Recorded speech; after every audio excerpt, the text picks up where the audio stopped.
Eli, encantado de recibirte. Así es. Es la segunda ocasión que estás aquí. Así es. Muchísimas gracias por la invitación, Jorge. Un No, placer de verdad estar por acá. me interesa mucho conocer el pensamiento de ustedes y sobre todo de un proyecto que estás desarrollando, que estás planteando en el Congreso, que se llama Ministerio de Desarrollo Económico y Competitividad. Así es.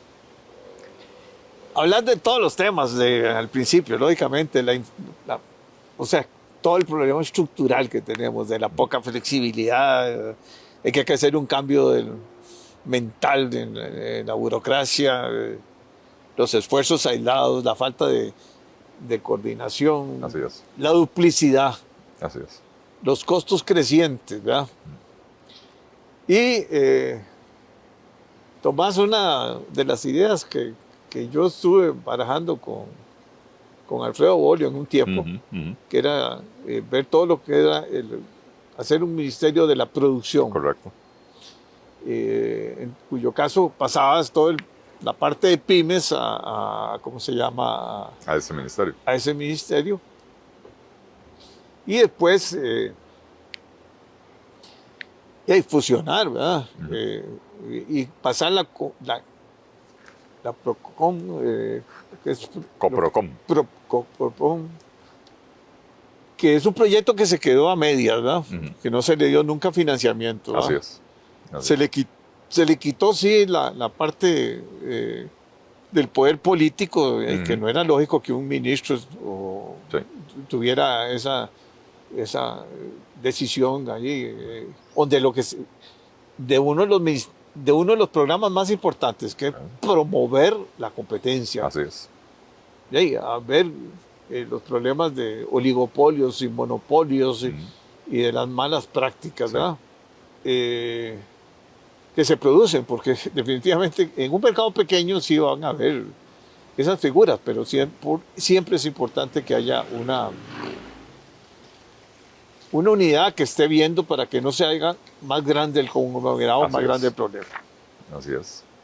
También la falta lógicamente, de planificación, la falta de servicios de calidad y, bueno, y la gobernabilidad.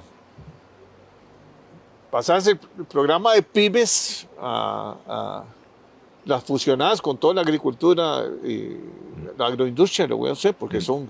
al final son pequeñas industrias Así es. y hacer ese esquema tan interesante. eh, que vamos a reducir costos, ¿verdad? Así Porque es. no hacemos nada si lo que vamos a hacer es aumentar los costos, Ah, ¿verdad? no, no, no. La idea Y que es. haya también coordinas un poco la parte de hacendaria, Ujú, ¿verdad? ujú. En ese ministerio Con la planificación. en la planificación. Sí. Porque planificación realmente, vamos a ver, aparte de revisar los proyectos de inversión, no sé, y hacer un acto importante ahí en el Teatro Nacional, de Ajá. presentar el proyecto de desarrollo, pero no ha tenido esa importancia, ¿verdad? Realmente en ordenar, porque este país no existe planificación. Ujú. Pero bueno, vos sos el proponente y vos sos el que vas a hablar. Ok. Bueno, este proyecto, en efecto, Jorge, esto es parte de un esfuerzo que estamos liderando desde mi despacho de proponer una reforma del Estado significativa, que cambie la forma en que se hacen las cosas, porque estamos convencidos de que seguir haciendo lo mismo de siempre no nos va a dar mejores resultados, eh, pero sobre todo que ponga al ciudadano en el centro de la acción política, que lo ponga como el objetivo de la política pública. Eh, y entonces, dentro de ese esfuerzo, estamos presentando la propuesta de fusionar el Ministerio de Hacienda, el de Planificación y la parte de Economía del MEIC en un solo Ministerio de Desarrollo Económico y Competitividad. Pero esto viene seguido, y probablemente en las próximas 2 o 3 semanas, de otro proyecto que de hecho nos basamos en la propuesta que había trabajado usted con don Alfredo Bolio y otras personas de la creación del Ministerio de la Producción. Y en el Ministerio de Producción meteríamos agricultura, ganadería, por supuesto, pesca, energía, la parte de industria y comercio y todo lo que tiene que ver con pymes del MAKE, ¿verdad? Para que haya una institución que atienda al sector productivo en vez de un montón de instituciones atendiendo subsectores del sector productivo. Y con esas dos transformaciones, que no son las únicas, más adelante trabajaremos una propuesta para el sector social, que es bastante más compleja, por cierto. Pero con estas dos primeras propuestas se le cambiaría por completo la cara al gobierno y la forma en que se produce la política pública. ¿Qué perseguimos con este proyecto, el que ya está presentado, el Ministerio de Desarrollo Económico y Competitividad? Lo primero, que la política económica del país se diseñe de una forma integral. Hoy lo que tenemos son 3 ministerios desarticulados completamente y con fuerzas muy dispares. Tenemos un Ministerio de Hacienda muy fuerte, por poderoso. no decir con visiones muy dispares también. Bueno, fuerzas y visiones, claro. Y por eso es necesario conjuntarlas. Un Ministerio de Hacienda fuerte, poderoso, con muchos recursos, con mucho personal. Un Ministerio de Economía, más o menos, ¿verdad? Y un Ministerio de Planificación, que es la cenicienta del gobierno, a la que nadie le da recursos, a la que nadie le hace caso, ¿verdad? Y entonces, si lo viéramos como un banco, tenemos un banco de 3 patas, donde una pata es larga y fuerte y robusta, y las otras 2 patas son enclenques y cortitas. Y usted sabe lo que pasa cuando un banco tiene una pata más larga que las otras, queda torcido y la gente se cae, ¿verdad? Entonces, queremos elevar al mismo nivel de importancia la función de la planificación de la gestión gubernamental con la función de la presupuestación, por ejemplo, de manera que los presupuestos empiecen a responder a metas y objetivos, a las necesidades, sí, ¿verdad? Y que se midan los presupuestos, el desempeño de las instituciones, de acuerdo a esa planificación de los resultados que se espera de la gestión gubernamental. Y elevarle el nivel al área de regulación del Ministerio de Economía. ¿En qué sentido? De que la Comisión de Promoción de la Competencia, la COPROCOM, que para mí es fundamental, y efectivamente se reformó la ley en el proceso de ingresar a la OCDE, porque la OCDE dijo la estructura que tiene la COPROCOM no funciona. Se le dio mayor independencia, se le dio además una estructura organizacional que en teoría debería de poder atender los temas de competencia en el país, y sin embargo no se le han dado los recursos. ¿Por qué?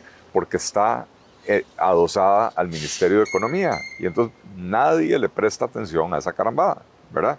Entonces, en los últimos 25 años por lo menos, y tal vez usted me lleva la memoria un poquito más atrás, todos los gobiernos han sentido la necesidad de nombrar un coordinador del equipo económico. Y esas coordinaciones casi nunca funcionan. Veamos el ejemplo del gobierno anterior. Primero pusieron a Edna Camacho. Edna Camacho no tenía cartera, ¿verdad? Era la coordinadora del equipo económico, pero al final de cuentas la ministra de Hacienda tiene mucho más poder que la coordinadora del equipo económico. El ministro de Hacienda siempre ha sido el que manda. El eje central, el que manda. Así el es. Que asigna recursos. El que asigna recursos. Bueno, el que uno va todos los años a decirle, mira, dame un poquito más. Sí. Para presentar al Congreso. Dice el dicho, ¿verdad? Dice el dicho que el que paga la orquesta manda en la fiesta. Sí, claro. Y entonces, Edna Camacho era la coordinadora. No fue una coordinación muy eficaz, ¿verdad? Yo incluso escribí un artículo en algún momento criticando, porque me puse a revisar las actas del Consejo Económico y eran puras nimiedades, ¿verdad? Y después Edna Camacho renuncia, se va para otro lado, y ponen a la ministra de Planificación, a Pilar Garrido, de coordinadora del equipo económico. Desapareció por completo la coordinación, porque el Ministerio de Planificación nadie le presta atención. Y por supuesto, el ministro de Hacienda es mucho más poderoso que la ministra de Planificación. Entonces, aquí estamos proponiendo fusionar esas 3 entidades. Que la planificación de la gestión institucional, que se traduce en metas, con métricas para poder evaluar el desempeño, esté íntimamente ligada a la formulación presupuestaria, para que los presupuestos empiecen a hacerse por objetivos, como debería de ser. El Ministerio de Planificación, vea, yo recuerdo en el año 98, estamos hablando de 25 años, yo recuerdo en el año 98 haber asistido a un ciclo de charlas o mesas redondas organizados por planificación, donde lo que planificación estaba promoviendo era dos cosas: la presupuestación plurianual y la presupuestación por objetivos. 25 años después, seguimos con presupuestos anuales y de base histórica, no por objetivos. ¿Qué quiere decir base histórica? Sí, sí. El año pasado, más, exacto. El año pasado le di 1.000, este año le voy a dar 1.000 más la inflación. Más la inflación. O 1.000 más lo que me permita la regla fiscal para modernizarla, ¿verdad? Sí, sí. No se asigna, o sea, perdóname, pero los presupuestos es un ridículo. Después va uno, una comisión de económicos ahí a defender ¿qué? Sí. El presupuesto. Bueno, pero ¿cuál? Si el presupuesto es el mismo. Sí. Yo quiero cambiar algo, no puedo. Pero la pregunta que yo planteo es, ¿por qué si Mideplan viene 25 años proponiendo algo, todavía no se ha logrado? Es más, en el periodo anterior, los diputados del periodo anterior hicieron una reforma constitucional y ahora metieron, no recuerdo si es el artículo, no recuerdo el artículo, que los presupuestos deben ser plurianuales y siguen siendo anuales a pesar de que está en la Constitución. Entonces, hasta que no tengamos en un mismo nivel de responsabilidad, con un responsable rector claro del área económica, eso no va a suceder. Porque si Jorge Woodbridge es el ministro de Hacienda y yo soy el ministro de Planificación, y yo empiezo a decir, hagamos presupuestos plurianuales y por objetivos, y Jorge Woodbridge va a decir, ay, no me joda, deje de molestar, porque yo estoy muy ocupado viendo a ver cómo hago para conseguir la plata para el próximo pago. Sí, ¿verdad? Sí. Hoy estoy preocupado por pagar el aguinaldo. Exacto, exacto. Bueno, si yo ahora pongo a Jorge Woodbridge de responsable de las tres áreas, la promoción de promoción de la competencia y defensa del consumidor, que es básicamente lo que tiene el área de economía, la planificación de la gestión institucional y la hacienda pública. Entonces yo ahora sí puedo ponerle un micrófono adelante a don Jorge Woodbridge y decirle, don Jorge, ¿cómo es que su ministerio dice que hay que hacer el presupuesto plurianual y usted sigue presentando cochinadas anuales? ¿Verdad? Entonces, lo que se persigue con este proyecto de ley es integrar, o sea, que tengamos una política económica integral, coherente. Usted mismo lo decía, muchas veces los tres ministerios van en direcciones distintas o se majan los callos entre sí. Entonces, pongámoslo en uno solo, con el mandato de mantener un entorno macroeconómico estable, con finanzas públicas sanas, para promover un ambiente favorable para la inversión, ¿verdad? El emprendimiento, el crecimiento, la competitividad, el desarrollo productivo y, por supuesto, la generación de empleos en el sector productivo para beneficiar a los costarricenses. Al final de cuentas, esto se tiene que traducir en que el costarricense sienta un beneficio de la política pública. Estos son tres ministerios, tal vez saquemos el de Economía. Planificación y Hacienda son dos ministerios con los que el público tiene muy poco contacto. Y el contacto que uno tiene con Hacienda es mejor no tenerlo, ¿verdad? Y ahora le aplican la regla fiscal y entonces... no, yo me refiero al ciudadano común. No, al ciudadano común. El ciudadano común quiere... Lo único que conoce es, perdóname, es tributación. Por eso, a eso me refiero, pero nadie quiere tener contacto con un funcionario de tributación porque quiere decir que lo están auditando, lo están ¿verdad? Investigando. Claro. Entonces, no son ministerios que atienden directamente al público, pero son ministerios que dictan directrices a todo el resto del sector público, sobre todo el gobierno central, ¿verdad? Y entonces, al fusionarlos y cambiarle la misión, la visión, porque hoy si usted se lee la ley del Ministerio de Hacienda, es una ley funcional, con un enfoque funcional. ¿Cuáles son los objetivos del Ministerio de Hacienda? Recaudar, mantener las finanzas públicas sanas, organizar las aduanas, pagar deudas, etcétera, ¿verdad? Si usted se lee este proyecto de ley, como usted ya lo hizo, aquí se le dice, aquí el objetivo es darle un beneficio tangible a la población. ¿Cómo? manteniendo una macroeconomía estable, con finanzas públicas sanas, con políticas que promuevan el crecimiento, el desarrollo, la competitividad, las oportunidades para todos los costarricenses. Entonces le empieza a cambiar la mentalidad a la institución. Y entonces, de ahí eso es lo que se persigue en este proyecto en particular. La segunda parte, vendrá más adelante, es el Ministerio de la Producción, donde lo que queremos es tener una política de desarrollo productivo coherente, integral. Hoy tenemos políticas sectoriales. Y complicadísimas, ¿verdad? Complicadísimo. Y Por con ejemplo, intereses creados por el todas MAC partes. tiene 10 instituciones. Así es. O sea, Más el MAC, son 11. más el MAC. Ah. Y entonces uno dice, bueno, ¿y quién manda ahí? ¿Cómo es el asunto? El ministro no le da tiempo ni dar una vuelta al año, porque cada uno tiene su propio su junta sistema directiva. y aquello se vuelve totalmente... Y además la estructura va complicando todo, ¿verdad? Porque Así es. cada uno tiene su auditoría, cada uno tiene su proveeduría, aquello. No hay una manera de ordenar aquello, ¿verdad? Así es. Bueno, la manera es fusionando, ¿verdad? Funcionando o eliminando o ordenando, pero es Claro. que... Lo que pasa es que llevamos no sé cuántos gobiernos diciendo vamos a ordenar la casa. No, sí, no sé. Pero si usted no cambia la estructura organizacional, no tiene cómo ordenar la casa porque la estructura es un desorden. Entonces, estas propuestas lo que dicen es, no, démosle una estructura a estos ministerios, lógica, moderna, coherente, ¿verdad? Que le permita ser más ágil, que haga un manejo de los recursos públicos más eficaz, más eficiente, ¿verdad? ¿Por qué? Porque al final de cuentas estamos hablando de la plata que sale del bolsillo de los costarricenses.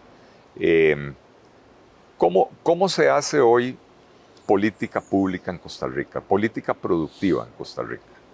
El ejemplo clásico, lo vimos mucho durante los últimos 2 gobiernos que, bueno, en este todavía no han empezado, que había mucha protesta callejera y toda la carambada. Viene de ahí, digamos, el sector porcicultor. Trae una queja porque no son competitivos, se firma un TLC con Chile, empieza a ingresar carne de cerdo chilena más barata que la producida localmente. Vienen, hacen una protesta, traen un par de máquinas, bloquean calles, protestan frente al ministerio, frente a Casa Presidencial. Los recibe el ministro y el ministro dice, bueno, ahí sí, vamos a subir los aranceles para que la carne importada sea más cara.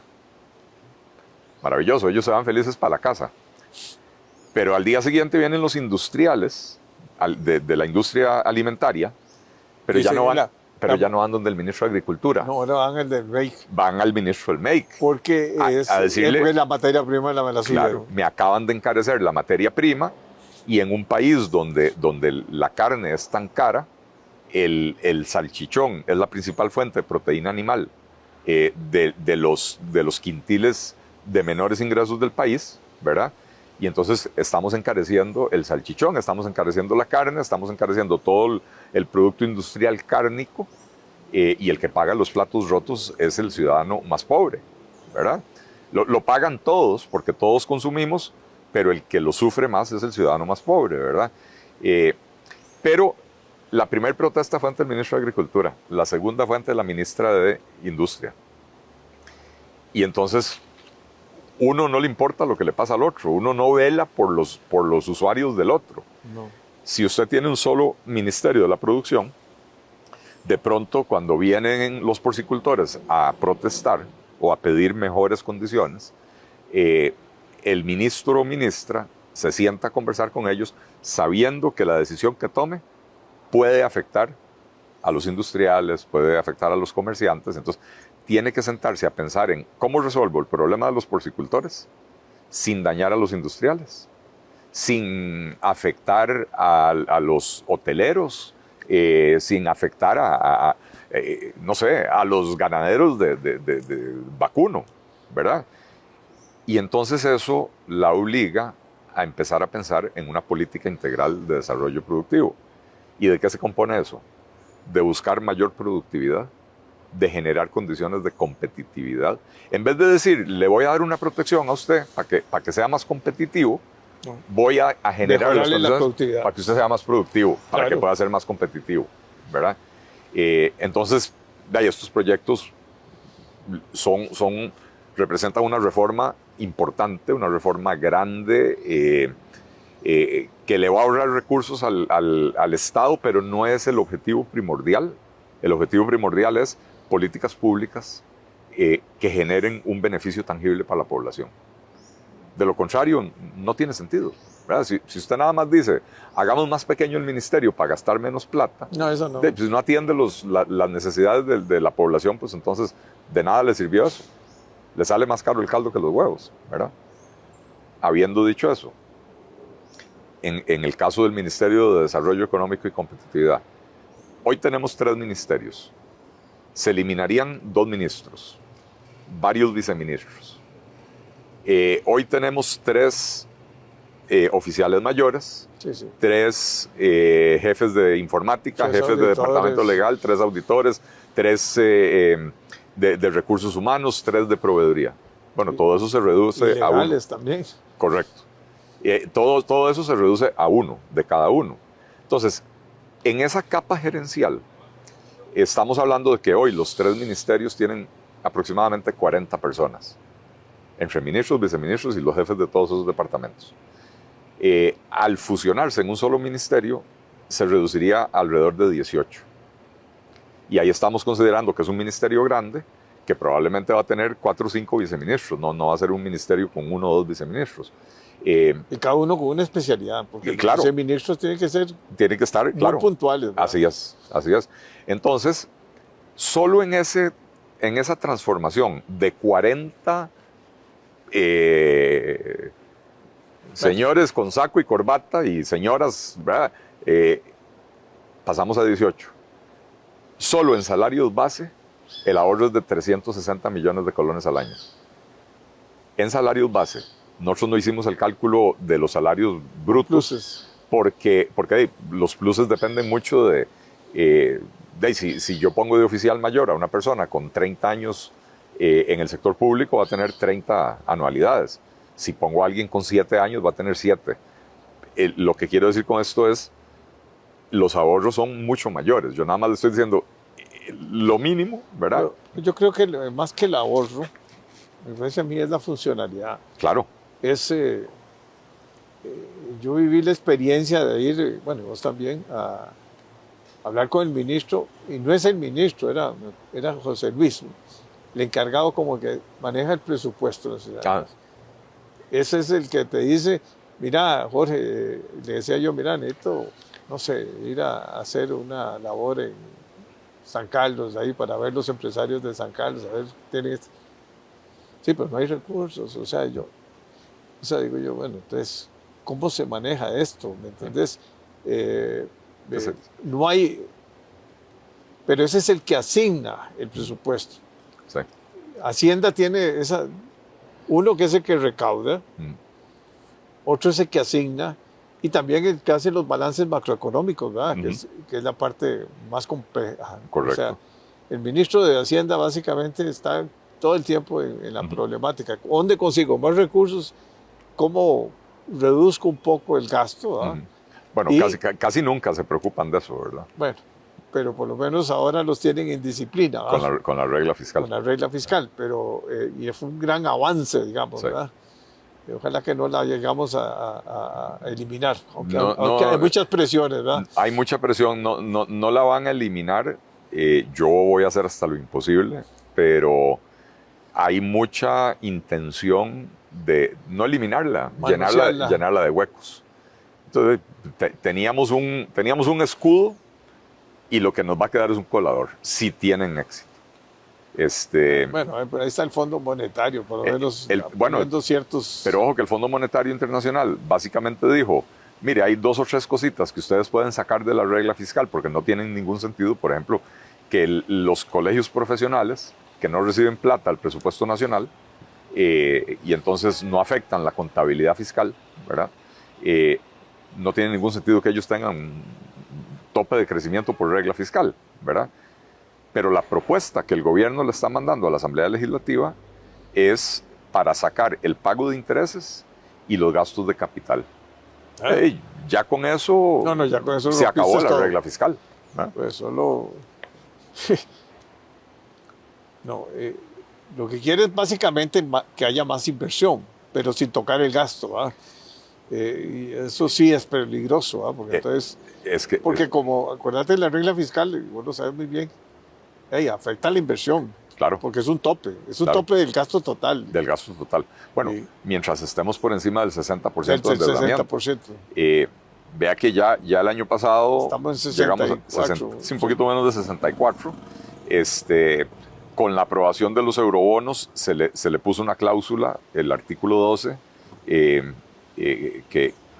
donde se le establece la obligación de tener una trayectoria descendente, de manera que podríamos llegar al 60% o caer por debajo del 60% para el próximo año, para el 2024, ya no para el 26 o 27 como se hablaba originalmente.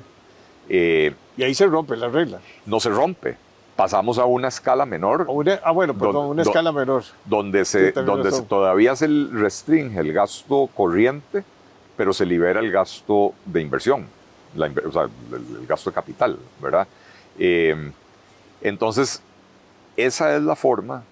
Si queremos invertir más, tenemos que apretarnos la faja el próximo año y medio para caer por debajo del 60 y poder empezar a hacer inversión seriamente. La otra es aprobar proyectos como este, reducir el gasto público en la parte corriente para abrirle espacio dentro de la regla fiscal a mayor inversión. Por eso es importante también la reforma administrativa del Estado. Pero entonces el ministro vería básicamente todo lo que es la competitividad y tendría que llevarse también el departamento de análisis económico, que si hay ciertas todo lo que es consumidor, ¿verdad? Correcto. Y todo lo que es la competencia, pero eso es eso es aparte, eso no es, sería como que para mí tiene que estar aparte, no tendría que estar en ningún ministerio. Eso es un apéndice, pero totalmente independiente, con su presupuesto independiente, así que ingresos independientes, ojalá. La Coprocom. La Coprocom, sí. Bueno, ya está así por ley, ¿verdad? Simplemente sí, pero el presupuesto tiene se lo dan de lo de economía. Claro, por eso, si pasamos esa área a este Ministerio de Desarrollo, ahora va a ser una entidad adscrita, ya no al Ministerio de Economía, que es un ministerio al que es fácil no darle recursos, va a ser una entidad adscrita al Ministerio de Desarrollo Económico y Competitividad, que maneja la hacienda pública. Sí, ya es una... Ya ahí estamos hablando de otras condiciones, ¿verdad?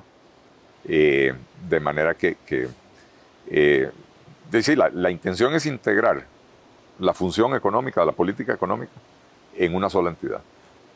O sea que vos, el tal consejo ese económico lo vas a tener en el ministerio, ¿no? Que es lo lógico. Ya no va a hacer falta. No va a hacer falta. Si el presidente quiere tener un consejo de asesores, es distinto. Es cosa de él, ¿verdad? Pero se resuelve inmediatamente el problema de coordinación. Inmediatamente, porque el ministro tendrá reuniones con los viceministros semanalmente. Ahí está la coordinación. Ya no tiene que reunir a un montón de viejos, cada uno representando otros intereses y otros ministerios. No. Se reúne con sus subalternos y le dice, no, papá, usted va por acá, señora, usted va por allá, y todos jalando la carreta juntos en la misma dirección. Y planificar, que es importante. Planificar la gestión. Porque si hay algo que adolece este país es de la falta de planificación y rendimiento de cuentas, ¿verdad? Sí. O sea, porque no puede decir...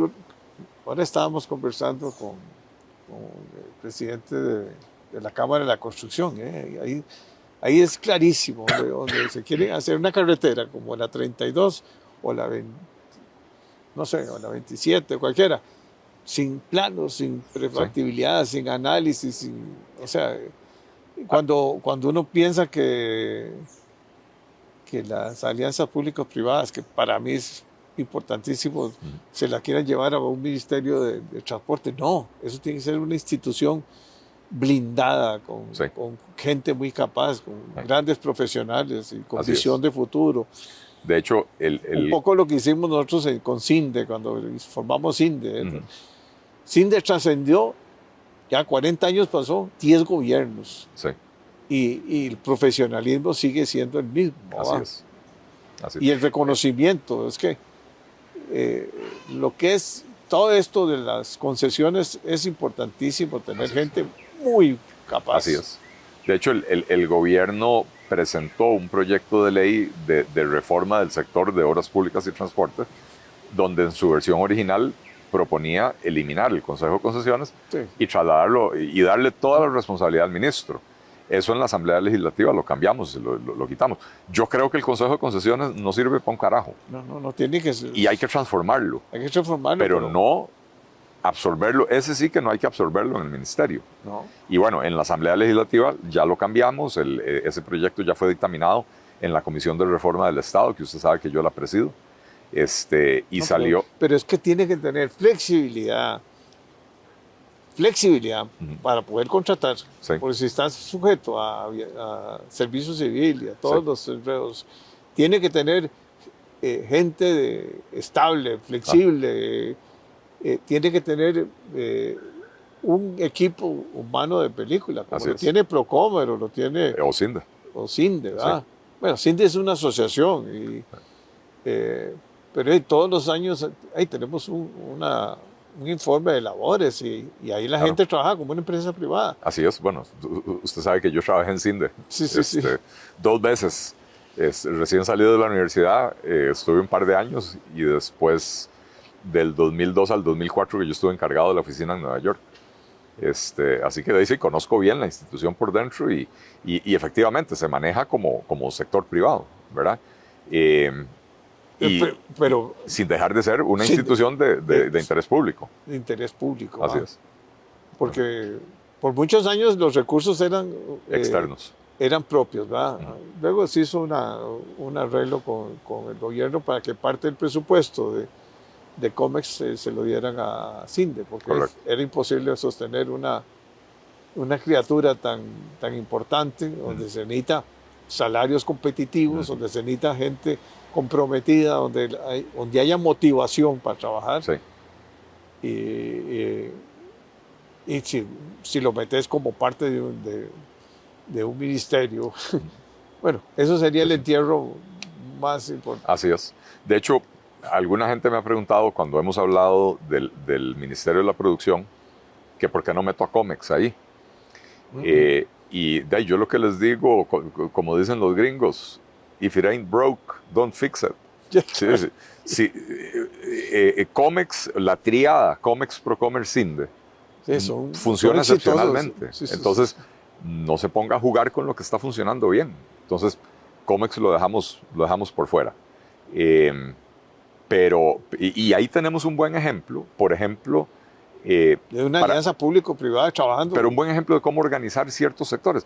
En el sector vivienda, el gobierno viene y plantea fusionar Bambi, INBU y Ministerio en uno solo. No tiene pies ni cabeza. No. Usted no puede absorber recursos bancarios en un ministerio, poner un ministerio a asignar crédito. No, pues eso están los bancos. Pero ¿qué? Y si está trabajando bien el Bambi, ¿para qué lo vas a complicar? No, pero ¿qué sí se puede hacer? Porque si queremos adelgazar un poco la estructura pública y que funcione mejor en beneficio de la población, el INBU es un gallo gallina que tiene 2 funciones básicas. Una es de planificación y regulación urbana, que ahí es donde se aprueban los planos y ahí es donde le dicen a uno cuánto tienen que ser los retiros y las alturas máximas. Pero no hay, vamos a ver, eso es un organismo netamente técnico. Sí, pero que está haciendo política pública y eso debería estar en el ministerio. Debiera estar en el ministerio. Debería estar entonces, esa mitad pero el del ministerio no existe. O sea, no, el ministerio no existe, ni siquiera tiene ley. No tiene ley. Por eso, pero lo que el gobierno plantea no tiene pies ni cabeza, pero lo que sí tendría pies y cabeza es una ley que le dé formalidad al ministerio, pero que el ministerio absorba la parte del INBU que tiene que ver con política pública y la otra parte del INBU, que es los sistemas de ahorro y préstamo y el financiamiento, que lo absorba el BAMBI. Claro, eso sí. Nos quitamos una institución y especializamos a una en la parte financiera y a la otra en la parte de política pública, que es como tiene que ser, ¿verdad? Pero, ¿sabes qué? Yo planteé esto también una vez. Y me dice, "Hey, es que entonces el INBU, los recursos vienen por las utilidades del famoso ese ahorro". Y le digo yo, pero no le corresponde. O sea, que Hacienda le dé su propio presupuesto y tiene que ser muy técnico. Es más, tiene una ley poderosísima, el INBU. Puede expropiar, tiene lotes por todos lados, puede hacer desarrollos en conjunto con el sector privado. En fin, es importantísima. Es una institución que debe apoyar a todas las municipalidades. Pero no lo hace. Más bien las obstaculiza y tramitar un plan regulador se lleva años. Años. Y les cobran una barbaridad como que si no fuera un servicio público lo que están dando. No, y depende de quién esté digamos, en la cabeza de la planificación urbana, ahí sí piensan distinto. ¿Va? Sí. O sea, yo creo que si hay alguien que es estratégico para el desarrollo es la planificación urbana. O sea, definitivamente. Y debe haber una institución técnica y fuerte. O sea, no puede ser... Porque ahora, ¿qué resulta? Que también las municipalidades... cada uno hace su propio reglamento de construcción y cada uno inventa... Bueno, pero la ley de planificación urbana, que es como de 1968, si no me equivoco, ya tiene 54 años, ordenaba hacer un plan nacional, no me acuerdo cómo se llama, Plan Nacional de Desarrollo Urbano, una planificación a nivel nacional, de la cual las municipalidades se pudieran nutrir. Aquí estamos 54 años después, ese estudio nunca se hizo. No, entonces, esa planificación no se ha hecho. Cada municipalidad de ahí hace se acomoda. Sí. No, entonces, mira, es que yo pienso que en la playa debiéramos de hacer esto y esto, debiéramos de hacer esta infraestructura, ¿no? O sea, no, los gobiernos locales debieran de administrar, pero no planificar, y planificar también. Sí. Pero en conjunto con una institución poderosa como el INBU. Con una directriz general. Con una directriz general. Usted sabe, Jorge, que yo fui por un tiempo desarrollador inmobiliario. Sí, sí. Y en una municipalidad en la que me tocó trabajar, bueno, en la que escogí trabajar porque escogí hacer un desarrollo, el consejo municipal estaba compuesto por 2 amas de casa sin estudios superiores, un jardinero, un señor de profesión jardinero, y no recuerdo los otros, había un pequeño empresario y qué sé yo, pero a ellos les toca decidir el futuro del cantón, el presente del cantón, a ellos les toca decir, y tengo que reconocer que hicieron, cuando yo les llevé el proyecto, porque era un proyecto comparado con lo que hay de desarrollo inmobiliario en el país, era un proyecto pequeño. Pero para mí y para el cantón era un proyecto grande. Y entonces nunca habían visto algo de esa magnitud, ¿verdad? Y lo que hicieron fue traer a una ingeniera urbanística ambiental alemana, creo que era alemana o belga, no sé, que vivía en el cantón, ya pensionada, y la nombraron asesora ad honorem para que revisara mi planteamiento. No los planos, para eso tenían el departamento de ingeniería municipal, pero el planteamiento como planteamiento urbano, ¿verdad? Y tengo que decir, fue difícil, porque una señora alemana, estricta, así, ¿verdad? Pero muy profesional. Y entonces, al final de cuentas, ellos se nutrieron de un criterio profesional. Pero realmente, imagínense si no hubieran tenido ese recurso a disposición. Se da la casualidad de que la señora fue a ofrecerse a la municipalidad y dijo, aquí estoy, aquí vivo y si me necesitan me llaman, y entonces la llamaron y efectivamente ayudó. No, pero eso es una de las grandes transformaciones que tenemos que hacer en la reforma del Estado, porque nosotros no podemos seguir, primero creando cantones ahora por todos lados, o sea, municipios, ¿verdad? Y ahora no son 84, ahora ya casi llegan a 90, ¿va? Ya vamos por 84 y sí, hay por lo menos 3 o 4 más que yo sé que están tramitando ahí. Sí. Sí. Entonces, una loquera. Y claro que no hay primero el costo de operación, ¿verdad? Sí. Después el costo de control. Sí. Y el costo de análisis de resultados, ¿verdad? Sí. Yo creo que la comisión tuya es la más importante, ¿verdad? En muchas cosas, ¿verdad?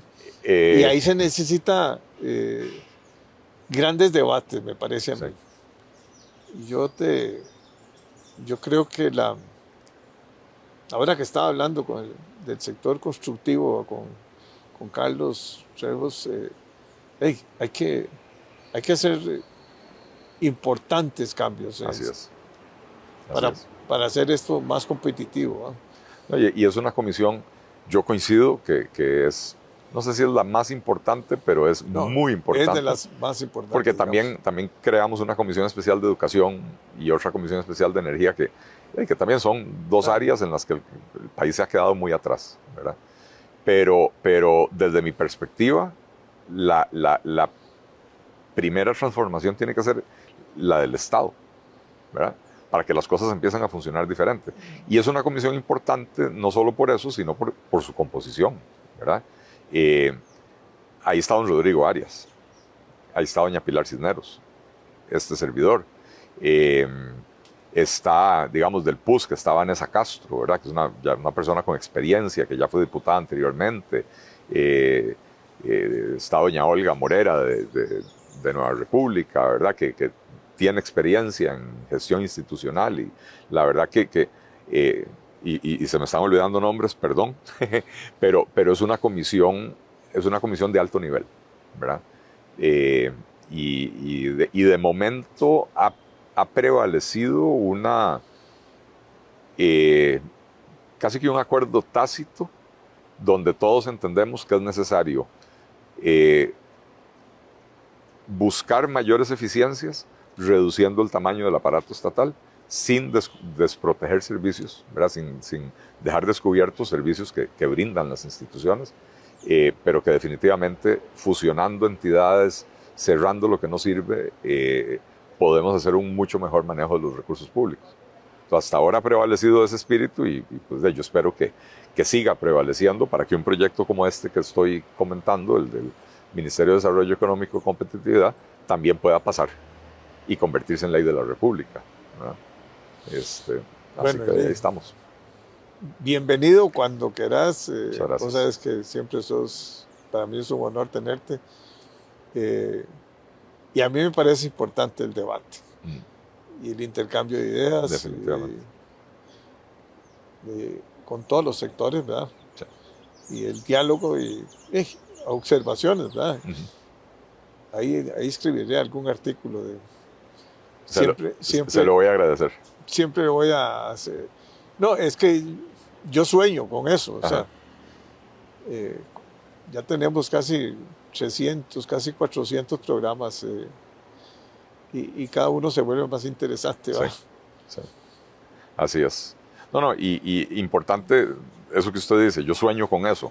El otro día, en una entrevista con Randall Rivera en Matices, al puro final me lee un comentario de un ciudadano y dice, este diputado es un soñador, va a pegar con paredes, no le van a aprobar el proyecto.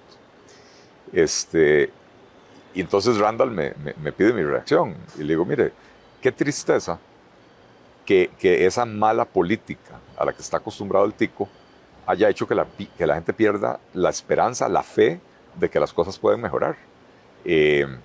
Los soñadores, y sobre todo los locos soñadores, son los que han logrado las grandes transformaciones en el mundo, ¿verdad? Entonces, yo sé que gente como usted o don Alfredo Bolio han soñado con esto. El proyecto del Ministerio de la Producción en efecto, mis asesores se reunieron con don Alfredo y tomaron el trabajo que ya había hecho él y lo actualizamos para que esto es algo que se había trabajado hace 20 años, o creo que sí, Sí, en el 2016, 2006. en el 2006, hace 16 años, 17 años. Entonces se actualizó para reflejar, también había algunas, digamos, diferencias de enfoque. Yo pedí que metiéramos la parte de energía, que me parece que debe de responder a criterios de la necesidad productiva del país, ¿verdad? Sí, la energía es clave, ¿verdad? Así es. Y es el motor. Pero reconociendo el trabajo que hicieron ustedes antes. Sí. Y ojalá que esta vez sí se pueda lograr, ¿no? Así que... Bueno, encantado de verte. Igual, Muchas Jorge, gracias. muchas gracias.